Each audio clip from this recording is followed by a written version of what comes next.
নাটোরে অতিরিক্ত ভাড়া আদায়ে যাত্রীদের ভোগান্তি, সেনা ক্যাম্পে অভিযোগ, সেনাবাহিনীর হস্তক্ষেপে সাধারণ যাত্রীদের স্বস্তি। নাটোরের হরিশপুর বাস কাউন্টারে অতিরিক্ত ভাড়া আদায়ের অভিযোগ করেন সাধারণ যাত্রীরা। এ বিষয়ে তারা সেনাবাহিনী টহল দলের কাছে অভিযোগ জানালে দ্রুত সেনা টহল ঘটনাস্থলে উপস্থিত হন। পরে সেনা সদস্যদের উপস্থিতিতে বাস কাউন্টারে স্টাফরা ভুল স্বীকার করে এবং স্বতঃস্ফূর্তভাবে যাত্রীদের থেকে নেওয়া অতিরিক্ত ভাড়া ফেরত দেন। এই পদক্ষেপে যাত্রীরা সন্তোষ প্রকাশ করেন এবং সেনা টহলের তাৎক্ষণিক উদ্যোগকে স্বাগত জানান।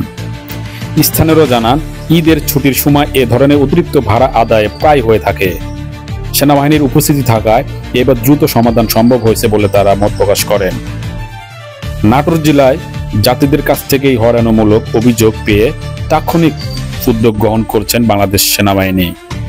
জনগণ সেনাবাহিনীর এই কার্যক্রমকে সাধুবাদ জানিয়েছেন।